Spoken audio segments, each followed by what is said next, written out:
एक सुंदर से गांव में दो बहनें रहती थी। बड़ी बहन का नाम सीता था। वह बहुत मेहनती, दयालु और ईमानदार थी। छोटी बहन गीता आलसी थी। उसे देर तक सोना और दूसरों से काम करवाना पसंद था। सुबह सूरज निकलने से पहले सीता उठकर घर की सफाई करती है और आंगन में पानी छिड़कती है। सुबह की शुरुआत मेहनत से हो तो पूरा दिन अच्छा जाता है। सीता, बेटी, तुम हमेशा मेरी मदद करती हो। माँ, मेहनत करने से ही जीवन अच्छा बनता है। मैं इतना काम नहीं कर सकती। मुझे आराम करना अच्छा लगता है।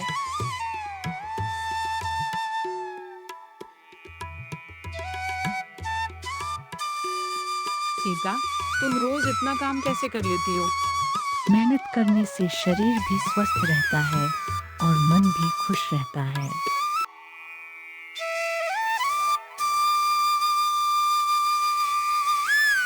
कुछ वर्षों बाद दोनों की शादी हो गई। सीता की शादी एक गरीब लेकिन मेहनती किसान मोहन से हुई। सीता, आज भी खेत में बहुत मेहनत की, लेकिन फसल अभी तैयार नहीं हुई।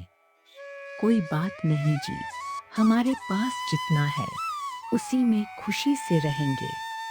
मुझे दुख होता है कि मैं तुम्हें अच्छी जिंदगी नहीं दे पा रहा। ऐसा मत कहिए, आपके साथ होना ही मेरे लिए सबसे बड़ी खुशी है। एक दिन हमारी मेहनत जरूर रंग लाएगी। गरीबी के बावजूद सीता और मोहन कभी हार नहीं मानते। वे एक दूसरे का साथ देते हैं और ईमानदारी व मेहनत से अपने भविष्य को बेहतर बनाने का सपना देखते हैं। सीता और मोहन गरीबी के बावजूद एक दूसरे का साथ देकर दिन रात मेहनत करते थे। उन्हें विश्वास था कि उनकी मेहनत एक दिन जरूर रंग लाएगी। दूसरी ओर गीता अपनी नई अमीर जिंदगी में पूरी तरह खो गई थी। उसे मेहनत करने में कोई दिलचस्पी नहीं थी। वह अपना ज्यादातर समय अपनी सहेलियों के साथ किटी पार्टी में हंसी मजाक करते हुए बिताती थी। कभी वह बड़ी गाड़ी में घूमने जाती, तो कभी महंगे कपड़े और गहने पहनकर अपनी सहेलियों के सामने अपनी दौलत का दिखावा करती। गीता को लगता था कि उसके पास इतना पैसा है कि उसे जिंदगी में कभी मेहनत करने की जरूरत नहीं पड़ेगी। वह अपनी बड़ी बहन सीता और उसके गरीब जीवन को देखकर मन ही मन उसका मजाक उड़ाती थी। लेकिन गीता यह भूल गई थी कि धन और सुख हमेशा एक जैसे नहीं रहते। समय कब बदल जाए किसी को पता नहीं होता। गीता की शादी एक बहुत अमीर जमींदार परिवार में हुई। गीता अपने बड़े घर में नौकरों से सारे काम करवाती थी। रामू, तुमने अभी तक मेरा कमरा साफ क्यों नहीं किया? मालकिन, अभी रसोई का काम पूरा कर रहा था। बस थोड़ी देर में आपका कमरा भी साफ कर दूंगा। मुझे कोई बहाना नहीं चाहिए। मेरे घर में काम करने के लिए तुम्हें समय पर हर काम करना होगा। जी मालकिन, मैं पूरी कोशिश करता हूँ। और सुनो, मेरे कपड़े भी धोकर अच्छे से इस्त्री कर देना। मुझे किसी काम के लिए खुद हाथ नहीं लगाना चाहिए। आखिर मैं इस घर की मालकिन हूँ। जी मालकिन, मैं पूरी कोशिश करता हूँ। अमीर घर में शादी होने के बाद गीता को अपने धन और नौकरों पर बहुत घमंड हो गया था। वह छोटी छोटी बातों पर भी रामू को डांटती रहती थी।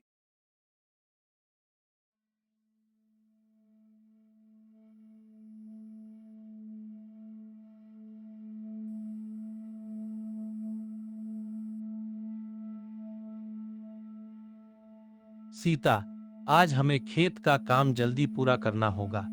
हाँ मोहन जी, अगर हम मेहनत करेंगे तो इस बार फसल बहुत अच्छी होगी। कभी कभी सोचता हूँ, हमारी जिंदगी में इतनी मुश्किलें क्यों हैं? मुश्किलें तो सबकी जिंदगी में आती हैं, हमें बस हिम्मत नहीं हारनी चाहिए। तुम हमेशा मुझे हिम्मत देती हो। तुम्हारे साथ होने से मुझे हर परेशानी छोटी लगती है। हम दोनों साथ हैं तो कोई भी मुश्किल हमें हरा नहीं सकती। एक दिन हमारा भी अपना पक्का घर होगा और घर में खुशियों की कमी नहीं होगी। चलो, अब बातें बहुत हो गई। सूरज तेज हो रहा है। हाँ, चलिए। दोपहर का समय।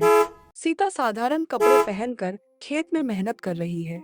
वह मिट्टी तैयार कर रही है और पौधों की देखभाल कर रही है। तभी गीता अपनी बड़ी गाड़ी से वहां आती है और अच्छे कपड़े व गहने पहने हुए खेत के पास उतरती है।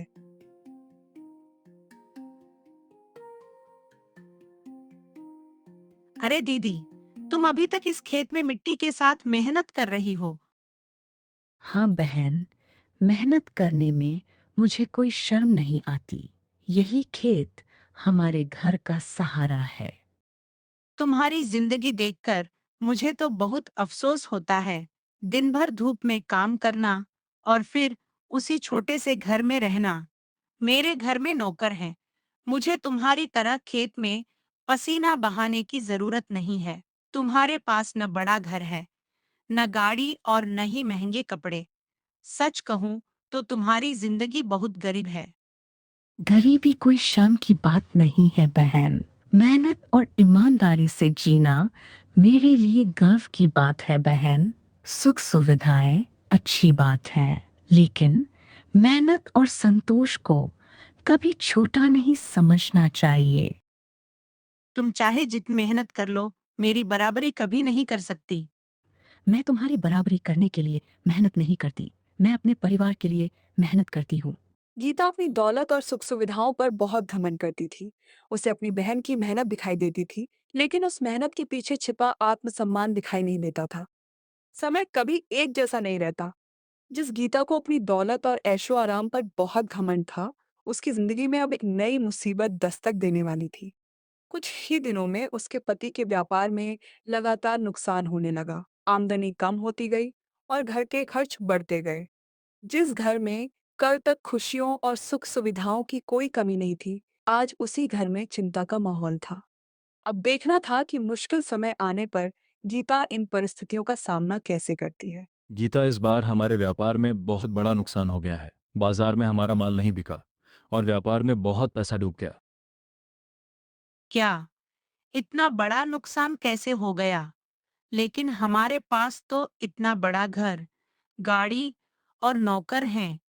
अब इन सबका खर्च कैसे चलेगा? यही मेरी सबसे बड़ी चिंता है। अगर हालात ऐसे ही रहे तो हमें अपने खर्च कम करने पड़ेंगे। क्या मुझे अब अपनी गाड़ी और नौकरों की सुविधाएं छोड़नी पड़ेंगी? मैंने तो कभी सोचा भी नहीं था कि हमारे साथ ऐसा दिन आएगा। समय हमेशा एक जैसा नहीं रहता। हमें अब समझदारी और मेहनत से काम लेना होगा। जिस गीता को अपनी दौलत और सुख सुविधाओं पर बहुत घमंड था, अब उसके सामने पहली बार मुश्किलें खड़ी हो गई थी। उसे समझ नहीं आ रहा था कि आगे क्या होगा। कई महीने बीत गए। सीता और मोहन ने दिन रात खेत में मेहनत करना जारी रखा। उन्होंने तेज धूप, बारिश और कठिनाइयों की परवाह किए बिना अपने खेत की देखभाल की। धीरे धीरे उनके खेत में हरी भरी फसल लहराने लगी।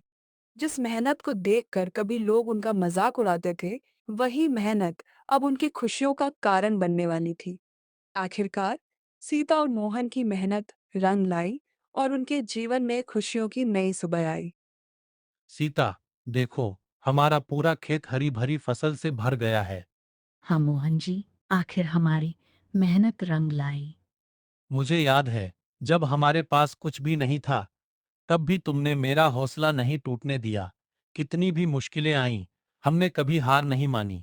अब हमारी मेहनत से घर में अनाज भी होगा और कुछ पैसे भी बचा पाएंगे। सच्ची मेहनत और धैर्य का फल देर से मिलता है, लेकिन बहुत मीठा होता है। और सबसे बड़ी बात, आज हमें अपनी मेहनत पर गर्व है। हाँ सीता, अब मुझे पूरा विश्वास है कि मेहनत करने वाला इंसान कभी खाली हाथ नहीं रहता। सीता और मोहन की ईमानदारी, मेहनत और धैर्य आखिरकार रंग लाए। जिस खेत में कभी मुश्किल से कुछ उगता था, वही खेत अब उनकी खुशियों का कारण बन गया था।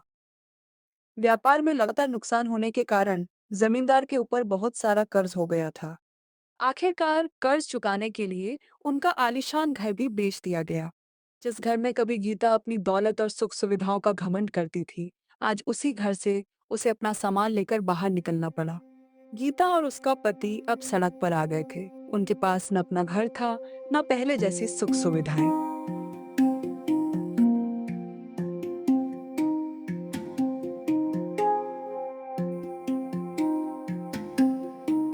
जिस घर को देखकर मुझे इतना घमंड होता था, आज वही घर हमारे पास नहीं रहा। मैंने कभी सोचा भी नहीं था कि जिंदगी मुझे इस मोड़ पर ले आएगी। जिन सहेलियों के सामने मैं अपनी दौलत का दिखावा करती थी, आज उनमें से कोई भी मेरी मदद करने नहीं आई। मुश्किल समय में ही पता चलता है कि अपना कौन है और पराया कौन। आज मुझे अपनी बहन सीता की बहुत याद आ रही है। मैंने उसका कितना अपमान किया था। जिन लोगों के सामने गीता अपनी दौलत का घमंड करती थी, मुश्किल समय आते ही उन सभी ने उससे दूरी बनाई। अब गीता को अपनी पुरानी गलतियों का एहसास होने लगा था। शाम का समय, सीता अपने छोटे से घर के आंगन में बैठी है। तभी गीता और उसका पति थके हुए वहां पहुंचते हैं। दीदी,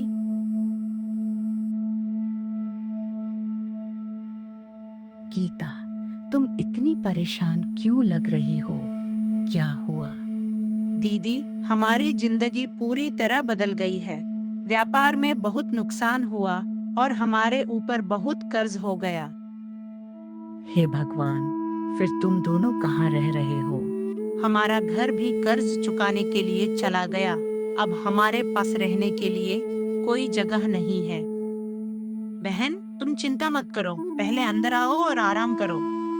लेकिन दीदी, मैंने तुम्हारे साथ बहुत बुरा व्यवहार किया था। तुम्हारा अपमान किया और तुम्हारी गरीबी का मजाक उड़ाया। दीदी, क्या तुम हमें अपने घर में कुछ दिनों के लिए रहने की जगह दे सकती हो? यह भी कोई पूछने की बात है? यह घर जितना मेरा है उतना ही तुम्हारा भी है। पुरानी बातें भूल जाओ गीता। मुश्किल समय में अगर बहन ही बहन का साथ नहीं देगी तो कौन देगा? दीदी, मुझे अपनी गलती का बहुत पछतावा है। क्या तुम सच में मुझे माफ कर सकती हो? गलती का एहसास होना ही सबसे बड़ी बात है।